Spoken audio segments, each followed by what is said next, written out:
Three, two, one. Welcome to Bellwether. Thank you for joining this week.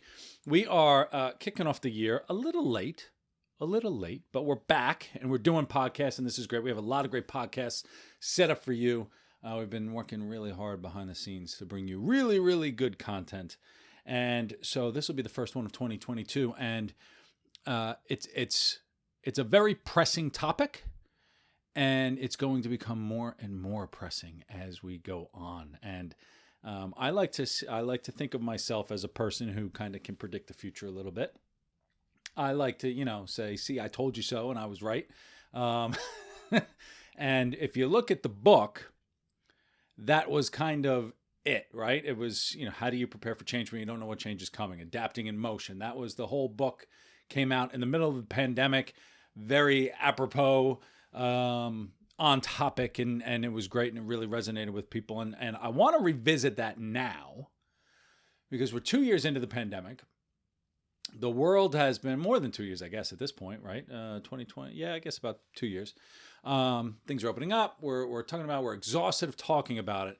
But the reason I need to revisit, not the pandemic, but how to adapt to change is because the conversation that many of my clients are having right now, from an organizational perspective, and I'm saying this to you as either an organizational leader or a person within an organization who's kind of, looking around saying what's going on.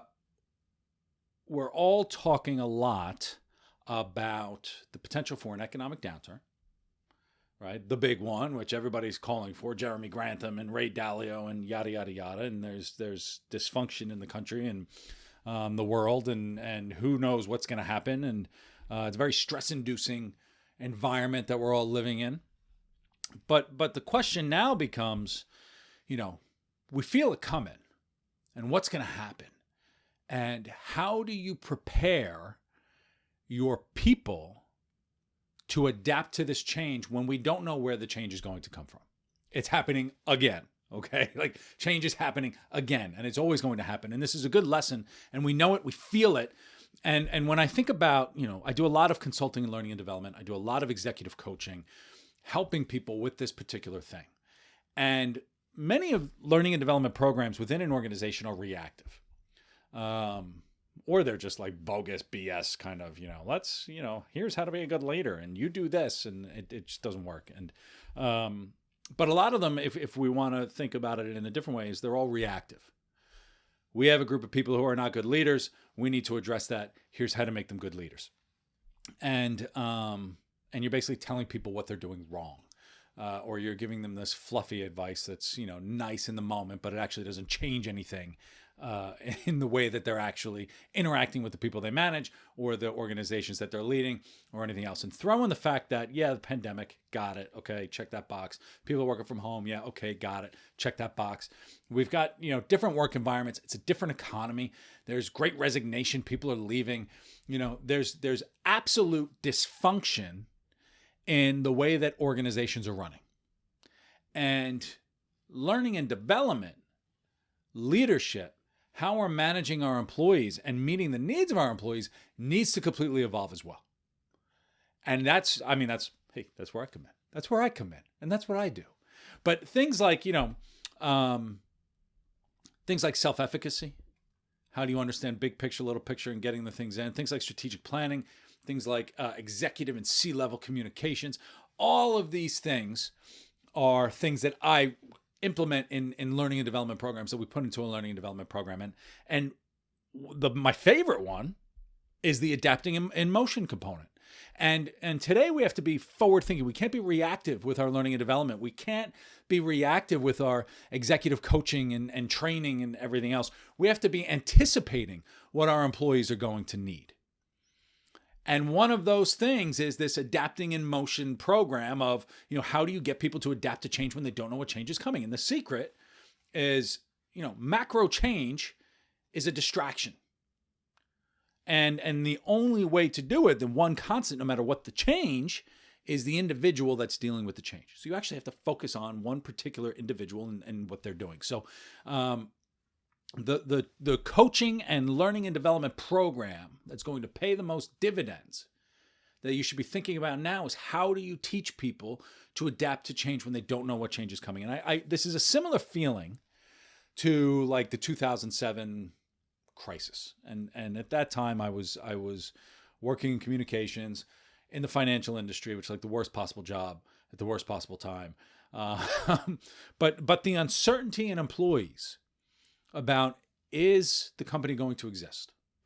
Are customers going to still be here and invest with us and still be customers? And will we survive the downturn? And it was a very scary time. And that uncertainty, as I think about it, required a special skill to quell, to say like, look, I've got your back as a manager. I've got your back as an organization. Everything's going to be okay. Believe us. And a lot of managers didn't have the skill set to answer those questions. And to be fair, they also didn't have the view into the leadership question or the leadership circle to quell those fears. So when we think about your individual employee skill set or your individual employee base, they don't have conversations like you're having in the C-suite or at senior levels within the organization. They're limited in the information they get from the organization, either from rumors from their circles or from the manager and how they're filtering that information. But right now, the information they're getting is that something bad is going to happen. If you look at the headlines of, the Jeremy Granthams, we're at the point now where everything's going to collapse. The Ray Dalio, who just came out and said the U.S. could have civil war. Like, they're just reading headlines. And regardless of whether or not they're correct, people are seeing numbers, they're seeing and they're feeling that something is going to be amiss. They're seeing their friends get better jobs. They may not be getting a better job, or they may not be good at negotiating it. It's impacting their work. They're curious about what's coming and what's around the corner. But the thing is, nobody knows what's around the corner. And, we fear the worst. And it's, I just had lunch with someone. He said, we always think it's going to be really bad when we think about the worst. It's never that bad. And no matter how good we think it's going to be, it's never that good, right? So it's always somewhere in the middle. But how do you coach and train your people, managers, on how to manage their people to do this, but then also the individuals? I mean, we talk about autonomy. We talk about, individual accountability.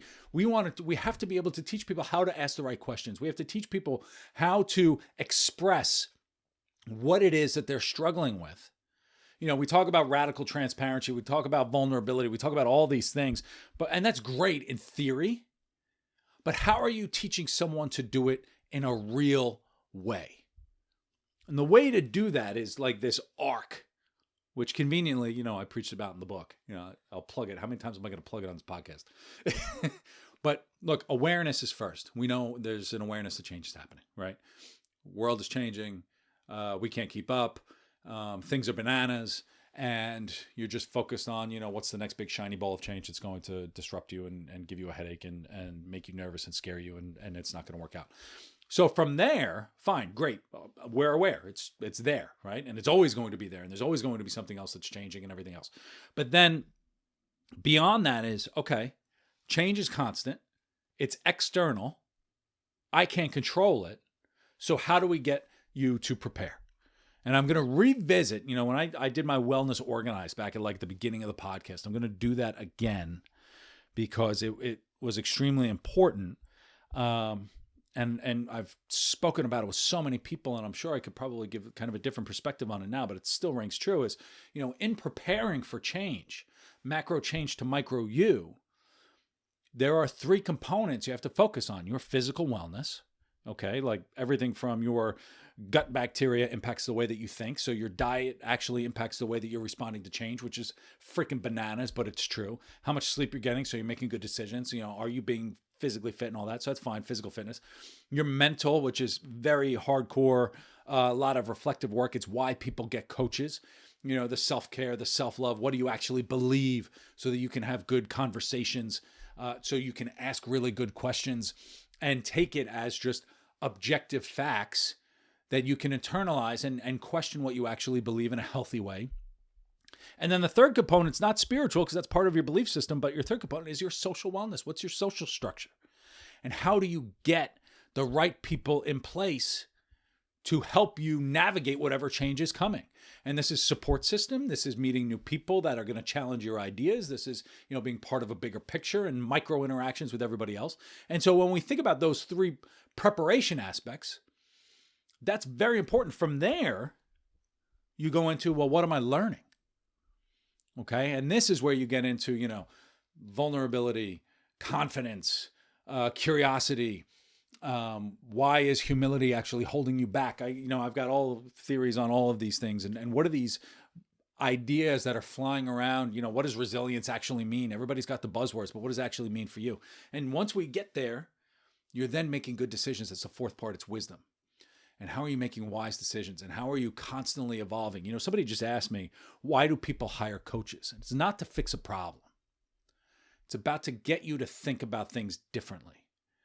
And it sounds cheesy, but what I work with with my clients is I teach them to coach themselves. I tell all of my clients, I hope I never speak to you again. I mean it in the nicest way possible. But the reason being is over 6 months, I'm teaching you to question why you're doing things. Okay. And whatever it is that you want to work on, that's fine. We can talk. You want to talk about executive presence? Fine. We'll do executive presence, communicating to the C-suite, putting together your strategic plan, whatever it is. Like, we have these tangible things that we work on. But as part of that, your added bonus is we're changing the way you're thinking about the way that you're doing things. And that's what's important in getting your employees to do. It's not expensive. Right? It's just about redoing your learning and development program to teach them how to think differently. And that's it. We're dusting off old presentations from the 1990s for this learning and development BS, and it doesn't work. PowerPoint presentations don't work. Like, it's old, and we actually have to make a real investment into good ROI-based, real thought into what it is that we're working with our employees and associates on. Anyway, that's me on a bit of a pedestal. I feel strongly about it. But when we think about adapting in motion, adapting to change, it's a process. And you're teaching people a process. You're teaching people a process on how to think. And it's the secret sauce between, when we talk about skill sets and I'm teaching you how to use Excel, yada, yada, that's fine. People could do that and they can learn. But the real ROI is in this bespoke, customized, based on the individual, creating a program that works for them. And that's for you as an individual. Is when you go out, don't buy any of this BS from coaches who are saying, come to my program and I'm going to teach you everything that you have to do. It's not. It works for maybe 10% of the people, right? Because they think about it in the same way. The rest of the people spend all this money and it doesn't change anything, right? Now, if you've used a coach, I hope you've used a good one, because there are a lot of great coaches out there. But think about, is it still relevant? What did you learn? And how are you applying that today? Because this is an iterative process. Coaching is cyclical. Learning is cyclical. Change is cyclical. We go through these things all of the time, right? Awareness, preparation, learning. I'm making good decisions. New change comes. Okay, what's the change? I'm aware of it. I'm preparing. I'm learning. I'm making good decisions. It's like this big cycle of everything else. And that's kind of the process that we have to learn. You don't actually have to pay for coaching. Just go through this cycle, right? We could teach ourselves how to think differently. What assumptions are we making on our day-to-day? What blind spots do we have? Who are we surrounding ourselves with? I mean, it's ultimately up to us as individuals to respond appropriately to whatever change it is that's out there. And so to an individual, yeah, an economic downturn will eventually come. Who knows when, right? It's cyclical. It's probably overdue. They say it's about every 10 years. Last one was about 15 years ago. So the next one they say is going to be big. Fine, right? What are you doing today to prepare for that? How are you getting yourself mentally prepared for that? And we talk about it fiscally, right? We talk about it oftentimes from a money perspective. That's very important, right?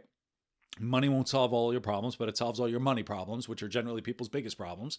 So if you're able to do that, great. Save your money, prepare for it.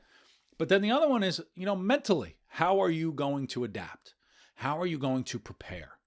What are the choices you're making today that are going to set you up for that? And that ultimately comes down to you, because again, change externally is a distraction. It's something to be addressed, something to be aware of, but it's ultimately a distraction that you can't control. And it's up to you to figure that out. So with that, call me if you want to talk about preparing for an economic downturn. I love this shit. Like, honestly, I love it. It's, I don't want bad things to happen in the economy, but I love it when people are able to say, holy cow, like this is, there's a lot of opportunity in change like this. And there's a lot of excitement and a lot of, when we're able to get people prepared in the right type of way, it's just an amazing thing. So good luck with it. Learn, pull in information from everywhere. There's YouTube videos, there's podcasts, there's books that you can read. It doesn't have to be this crazy investment from an organization. You can scale this to your people. It's very scalable. Do it so that you're not paying like a ridiculous coach one-on-one. You don't have to do a one-on-one. You could scale it across a group of people. I've got clients who have me doing this like, once a week for 14 weeks. We're having like a breakfast and you're learning something different in each of these 14. It's like a set program, but the individuals are making it unique to themselves and they're writing business cases and we're doing all of this stuff. And it's really, really cool. So with that, be prepared. We're at that awareness point of change is coming. So we should start getting, prepared for that from ourselves. So let's reflect on that and do that. And we'll be able to set ourselves up pretty well for success. So good luck with that. Have fun. Thank you for listening as always. And we've got some great episodes coming up. So stay tuned to Bellwether Hub. I've got some really cool guests coming on and, it's going to be helpful. I do these podcasts because I think they're helpful and you guys tell me it's helpful. So if there's anything you want me to talk about, send me a note. I would appreciate it. Have a great week. Enjoy it. And I look forward to talking to everybody soon. Thanks.